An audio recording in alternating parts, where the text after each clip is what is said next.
Hello বন্ধুরা, কেমন আছো? আশা করি তোমরা ভালো আছো, সুস্থ আছো এবং জাস্ট ফাটাফাটি আছো। আমি কিন্তু দারুণ আছি। নতুন একটা কন্ট্রোভার্সি ভিডিওতে তোমাদের অনেক ওয়েলকাম, অনেক স্বাগত জানিয়ে আজকের ভিডিওটা স্টার্ট করছি। টাইটেল থাম্বনেইল দুটো দেখে বুঝতে পেরে গেছো কাকে নিয়ে ভিডিও করবো। অবশ্যই আজকে মিনাকে নিয়ে কিছু কথা বলতে চলে এলাম। মিনাকে নিয়ে সুতোপাদি যে কালকে ভিডিওটা বানিয়েছে সেটা দেখে না আমি পুরো চমকে গেছি। কারণ এতদিন আমরা সবাই জানি সুতোপাদি মিনাকে কতটা সাপোর্ট করেছে মিনাকে, সেটা আমরা দেখেছি। কারণ মানে সব দিক থেকে মিনাকে পুরো আগলে রেখেছে বলা যায়। মিনাকে সৎ পরামর্শ দিয়েছে। তো কালকেও সেই রকম একটা ভিডিও সুতোপাদি করেছে, যেটাও মিনাকে একটা সৎ পরামর্শ দিয়েছে। তো সেই পরামর্শটা কী সেটা আমি বলছি। সুতোপাদি জানতে বা বুঝতে পেরেছে যে ওই ছেলেটি একদমই ভালো না। ওই ছেলেটি বলতে তোমরা সবাই বুঝতে পেরেছো আমি কাকে নিয়ে কথা বলছি, মানে মিনার নতুন যে বয়ফ্রেন্ড, আমি তাকে নিয়েই কথা বলছি। তো কোনো সূত্র ধরে জানতে পেরেছে যে সুতোপাদি যে ছেলেটি খুব একটা ভালো না, ওর সাথে মিনা কখনোই সারা লাইফ কাটাতে পারবে না, বা ও পেরেছে সুতোপাদি। তাই জন্য মিনাকে সাবধান করতে এসেছে, সাবধানমূলক কালকের ভিডিওটা করেছে, বলেছে যে তুই ওখান থেকে সরে আয়। তো এর আগেও মানে যখন আর দ্বীপের মধ্যে ছাড়াছাড়ি, মানে যখন ওই ঝামেলাটা হয় না, তারপরে যখন মিনা ওর বাপের বাড়ি চলে আসে, তারপরে কতদিন ভিডিও অফ করে দিয়েছিল মিনা, তারপরে আবার নতুন করে ভিডিও চ্যানেল ওপেন করে ভিডিও শুরু করলো, তখন ওই বয়ফ্রেন্ডের মানে এস সরকারের কিছু কল রেকর্ড ফাঁস হয়েছিল, সেটা আমরা সবাই জানি। যখন ওই কল রেকর্ডগুলো ফাঁস হয়েছিল না, ওর ছেলেটির কথা বলার থ্রোয়িং বা একটা যে কথা বলা, সেটা দেখে আমি তখনই বুঝেছিলাম যে ছেলেটি একদমই ভালো না, একদমই ভালো না। মানে আমাকে ওই রকম ছেলে বলে ওকে কিন্তু মনে হয়নি। ওই রকম ভদ্র সভ্য বা যেমন পোলাইট একটা ছেলে হওয়া উচিত, সেরকম ছেলে বলে আমার কিন্তু মনে হয়নি। তারপরে কথা বলায় অনেক অসংলগ্নতা ছিল, সেগুলো আমার চোখে ধরা পড়েছে, অনেক অসংলগ্ন ছিল। তো সেদিক থেকে তখনই বুঝতে পেরেছিলাম যে ছেলেটি খুব একটা আমার চোখে ভালো লাগেনি। এবার আমি ভুলও হতে পারি, কারণ মানুষকে ওইভাবে দেখে কখনো বিচার করা যায় না, মানুষের ওইভাবে কথা শুনে কখনো ওকে বিচার করা যায় না, যতক্ষণ না মানুষটার সঙ্গে না মিশে, না কথা বলে কথা বলা হচ্ছে। তো আমি ভেবেছিলাম যে ঠিক আছে, ও যখন ওকে ভালোবাসে, ছেলেটি নিশ্চয়ই হয়তো ভালো। কিন্তু এত মানুষের যখন ওকে সাবধান করছে যে ছেলেটি ওর জীবনে আসলে মেয়েটি সুখী হবে না, তখন আমি দুয়ে দুয়ে চার করে নিলাম যে আমি যেটা ভেবেছিলাম, মানে আমি যেটা বুঝতে পেরেছিলাম, আমি যেটা আভাস পেয়েছিলাম, সেটাই সত্যি হতে চলেছে। তা বলে এমন নয় যে আমি দীপকে সাপোর্ট করছি যে ও ভুল করেছে, ভুল রাস্তা ধরে হেঁটেছে। দীপ যেটা করেছে সেটা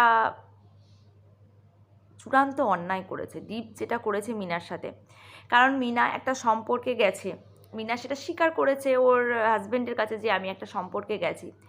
তখন ও দীপকে বারবার রিকোয়েস্ট করেছে যে আমি এই সম্পর্ক থেকে বেরিয়ে আসবো, তুমি এই যে ঘটনাটা, এই পুরো ঘটনাটা কিন্তু পাবলিক করো না, সোশ্যাল করো না।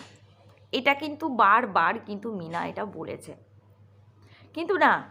কিন্তু না আমাদের দীপ যেটা করেছে, আমাদের দীপ পুরো ব্যাপারটাকে সোশ্যাল মিডিয়াতে এনে মিনার তো মান সম্মান নষ্ট করেছে, তার সাথে সাথে নিজের কি মান সম্মানটা মানে উঁচু হয়েছে।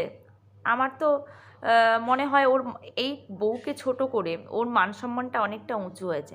হ্যাঁ, একটা সুবিধা হয়েছে, বউ চলে যাওয়ার পর চ্যানেলটা এখন নিজের হয়ে গেছে, দুটো চ্যানেল এখন নিজের হয়ে গেছে।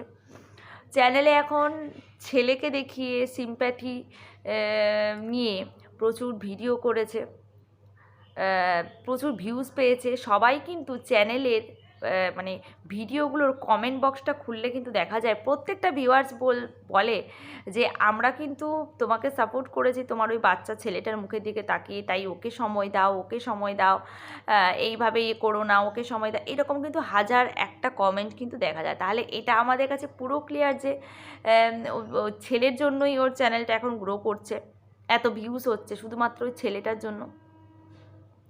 আর ওই সময়টা ভিউজ পেয়েছে যখন ওর মানে বউকে ছোট করেছে, এতটা নিচে নামিয়ে দিয়েছে। ওর বউ কিন্তু বারবার হাতে পায়ে ধরে বলেছিল যে এটা সোশ্যাল করো না, আমি এবার থেকে কিন্তু সংসারটাই করব, এটা কিন্তু বলেছিল, এটা বারবার বলেছিল, কিন্তু না, ও কিন্তু শোনেনি, ও কিন্তু শোনেনি। এইবারে আসি মিনার কাছে। এত মানুষ যখন বলছে যে ছেলেটি ভালো না, যদিও ছেলেটিকে আমি চিনি না, জানিও না, তবে যেটুকু কথা বলা, যেটুকু শুনছি সবার মুখে, তাতে মনে হয় ছেলেটি খুব একটা ভালো না।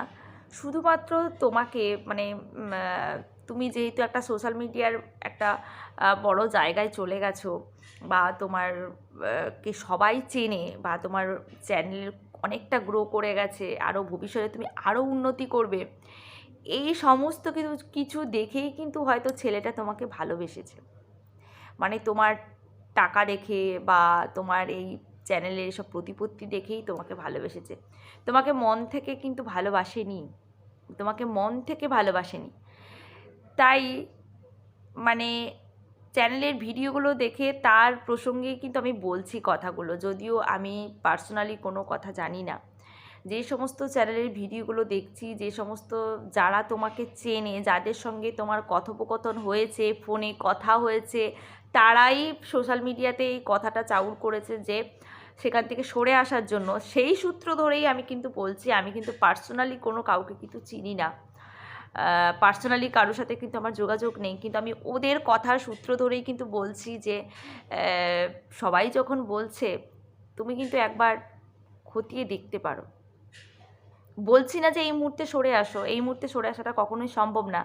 সবটা বিচার বিবেচনা করো, বিচার বিবেচনা করে তোমার যেটা মনে হয় ঠিক, বা তুমি যেটা মনে হয় তুমি যেটা ঠিক করবে সেটাই কিন্তু করো। মাথার উপরে তোমার গার্জিয়ানরা আছেন, তোমার বাবা মা আছেন, তাদেরকে তুই জিজ্ঞাসা করো, তোমার দাদা বৌদি সবাই আছেন, কি করবে না করবে সবটাই জিজ্ঞাসা করো।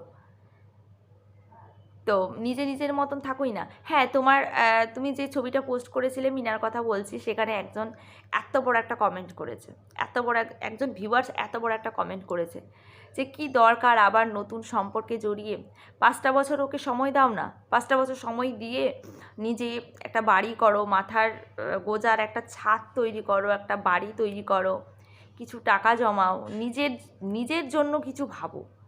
একদমই ঠিক কথা বলেছে, আমার মনের কথাটাই কিন্তু বলেছে, নিজের জন্য। এবার অনেক তো হলো, এবার নিজের জন্য কিছু ভাবো, নিজের ভবিষ্যৎটা সিকিওর করো। কেন তুমি অন্যের ইয়েতে তুমি থাকবে, অধীনে থাকবে? তুমি নিজের ভবিষ্যৎটা সিকিওর করো। আরও তুমি তোমার বয়ফ্রেন্ডকে আরও কিছুদিন সময় দাও, আরও কিছুদিন সময় দাও। তুমি তোমার মতন গুছিয়ে নাও, তোমার বয়স এমন কিছুই না, এখন অনেক বেশি বয়সে মেয়েরাও বিয়ে করে।